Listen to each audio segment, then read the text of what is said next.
В эфире программа «Актуальное интервью», в студии Марфирина Алексеева. Здравствуйте. 15 января 2011 года в системе органов власти был образован Следственный комитет Российской Федерации. Следственный комитет специализируется на расследовании тяжких и особо тяжких преступлений против личности, преступлений коррупционной направленности в налоговой сфере, также ряда преступлений, совершенных несовершеннолетними и в отношении них. Наша гостья сегодня в студии Мария Ким, старший следователь 2-го отдела по расследованию особо важных дел Следственного управления Следственного комитета России по республике, капитан юстиции. Мария Валентиновна, здравствуйте. Здравствуйте. Ну что ж, я поздравляю вас с вашим профессиональным праздником и прошу рассказать, почему вы выбрали именно следствие, что вас привело в такую нелегкую работу. Да, спасибо за поздравление. Выбор профессии, конечно же, является важным вопросом для любого человека. И бывает так, что ребенок с самого детства знает, кем он хочет стать. И важно отметить также, принимать во внимание его интересы, склонности. В моем случае, получается, к выбору профессии подтолкнул меня мой отец. Он у меня очень эрудированный человек, много читал и нас, детей, заставлял. Получается, постоянно он покупал газету «Якутск вечерний», и там была рубрика о криминальных происшествиях. И, соответственно, я, будучи школьницей, в первую очередь листала, открывала эту рубрику и читала. Папа, конечно же, это заметил, поинтересовался со мной, поговорил и сказал, есть такая профессия — следователь прокуратуры. В то время, да, Следственный комитет и прокуратура были одной структурой. И, соответственно, с 8 класса я поставила цель поступить в юридический вуз и трудоустроиться в прокуратуру. Мама, конечно же, была в шоке и, как мудрая мать, смирилась с моим выбором и поддержала полностью. Вот такая история. Очень интересно, действительно. Я, кстати, тоже любила именно эту колонку читать. Ну что ж, достаточно ли... Нет, расскажите лучше о своем профессиональном пути. Какой вуз вы окончили, вот немного далее, как вот вы поступили именно на работу? Так, окончила я Институт прокуратуры Уральского государственного юридического университета в городе Екатеринбурге. После учебы проходила стажировку в следственном отделе по городу Якутску. И вот за время стажировки я поняла, что это действительно мое. С огоньком в глазах приходила в отдел, помогала коллективу. И, соответственно, мои наставники, Старкова Нургена Иннокентьевна и Шадрина Мария Ивановна, делясь своим опытом, поддержали меня и дали свои рекомендации. И спустя 2 месяца стажировки меня взяли на службу и назначили следователем в городском отделе. Там я проработала 4 года, получила колоссальный опыт и показала себя с профессиональной стороны. И меня, так скажем, с повышением перевели уже во 2-й отдел по расследованию особо важных дел, где сейчас несу службу под руководством полковника юстиции Бравина Александра Сергеевича. Еще вот всегда бывает очень интересно, достаточно ли у вас свободного времени, ведь расследование — это очень такой кропотливый, тщательный процесс. В начале службы, конечно, да, когда вот работала в городском отделе, что такое свободное время, я не знала.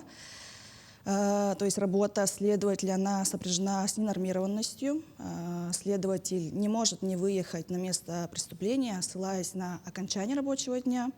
То есть, осмотрев место преступления в ночное время, ему необходимо провести неотложные следственные действия. И что такое нормальный сон, забываешь на несколько дней. И, соответственно, в то время городской отдел был для меня 2-м домом, практически ночевала там. Сейчас же, благодаря полученному опыту, умению грамотно организовать свое рабочее время, я стала ночевать у себя дома. Вот. Да. Расскажите, большой ли у вас коллектив, и вот бытует такое мнение, что большинство в коллективе мужчины. Так ли это, или все-таки женщин тоже много? По сравнению с другими структурами, коллектив у нас небольшой. И если смотреть по следователям, то, конечно, мужчин же больше. Говорят, что профессия следователя — это больше мужская, но девушки-следователи тоже не отстают и даже показывают себя лучше. И, соответственно, я считаю, что для профессии следователя именно важен характер человека. Ну и вот бывали ли у вас ситуации, когда вот вам грозила прям опасность во время работы, если так вспомнить, рассказать немножко подробнее? Работа следователя, да, действительно опасна. То есть он работает, решает задачи в самых неблагоприятных ситуациях, условиях. И вот постоянное общение с преступниками негативно как-то влияет, да, на психику, так скажем, да. Есть риск для следователя и для близких. И поэтому я всегда стараюсь держаться профессиональной этики и человеческому отношению ко всем участникам процесса. Бывали, конечно, случаи угрозы в мой адрес, но в таких случаях я старалась найти точку соприкосновения, спокойно поговорить с человеком и, главное, не паниковать. Мгм. А можете ли вспомнить такой запоминающийся интересный случай, вот, чтобы нам полностью раскрыть вот вашу профессию? А, ну, конечно же, для любого следователя, да, самым запоминающимся будет это его первое дело. В моем случае это было убийство, и, так скажем, непростое убийство. Особенностью был тот факт, что обвиняемый и свидетели были лишены речи и слуха. То есть даже сам элементарный допрос, ну, имел свои трудности. После происшествия в ночное время я искала сурдопереводчика, и на тот момент откликнулась тоже молодая девушка, Лаптева Анастасия Аркадьевна. И вот ее профессионализм, точность в переводе во многом способствовали к детальному и всестороннему расследованию, чему я ей очень благодарна. Да, действительно, вот различные, да, могут быть Да. такие сложные моменты. А каковы требования к профессии следователя? Работа следователя, она специфична и требует не только высшего юридического образования, да, но и высокого уровня психологической устойчивости. То есть это, как я сказала, постоянное общение с преступниками, с потерпевшими, работа в условиях ненормированности. Это может все повлиять, ну, могут привести к стрессу, к выгоранию. И, соответственно, я считаю, что именно следователь — это в первую очередь человек с упорством, с устойчивостью и ответственностью. Вот на ваш взгляд, как вы думаете, может ли следователем стать любой человек, которого это захотел, или все-таки нужно вот иметь определенные черты характера? А, а, Тут уже от человека зависит, конечно же, да. Бывали, конечно, случаи, когда, ну, молодые студенты после окончания учебы трудоустраивались и даже там как бы спустя 2 месяца не выносили какие-то вот именно определенные моменты следственных действий, как-то не так влияют на человека и поэтому увольняются. Поэтому, думаю, не любой человек сможет работать в данной сфере. Да, и не любой захочет, скорее Да, всего. не Да? любой захочет. И вот всегда было очень интересно, вот, чего в вашей работе больше всего? Когда преступники раскаиваются или все-таки когда они отказывают вообще совершенное преступление? Тут зависит, наверное, от категории преступлений.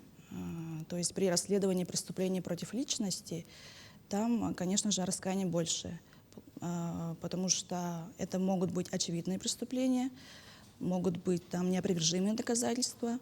То есть у человека, ну, нет выбора, и как раскаяться, да. Сейчас я занимаюсь именно расследованием экономической и налоговой направленности. Там имеется тонкая грань между непреступными действиями и преступными. Поэтому в последнее время у меня фигуранты в основном в полном отказе. Ну, чем интереснее расследовать дела. Мгм. Ну и вопрос вот лично от меня тоже очень интересно. Как вы восполняетесь от этих вот тяжелых будней? Какие-то у вас, возможно, свои методики? Я сама лично, да, как-то смотрю на жизнь с позитивной стороны. Конечно, при каких-то таких обстоятельствах необходимо понять человека, человечески относиться и, соответственно, общаться, навстречу идти, понимать их. Соответственно, ну вот такие у меня, так скажем, общение даже с друзьями, с семьей тоже очень помогают выдержать такую нелегкую профессию. Что ж, действительно. А как побороть сочувствие к преступнику, если такие случаи, скорее всего, бывают? Побороть сочувствие, ну, как я уже сказала, необходимо найти с человеком точку соприкосновения, понять его ситуацию, объяснить, какие ну, что есть плохое, что есть хорошо.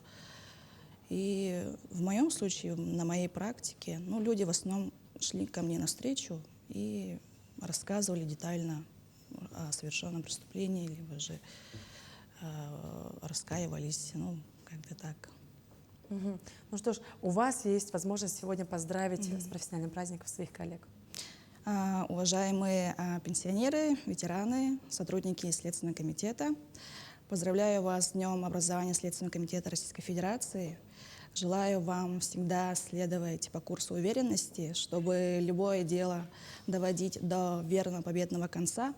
Крепкого здоровья вам и вашим близким, надежного тыла, счастья, добра и неиссякаемой энергии для дальнейшей плодотворной службы. С праздником вас!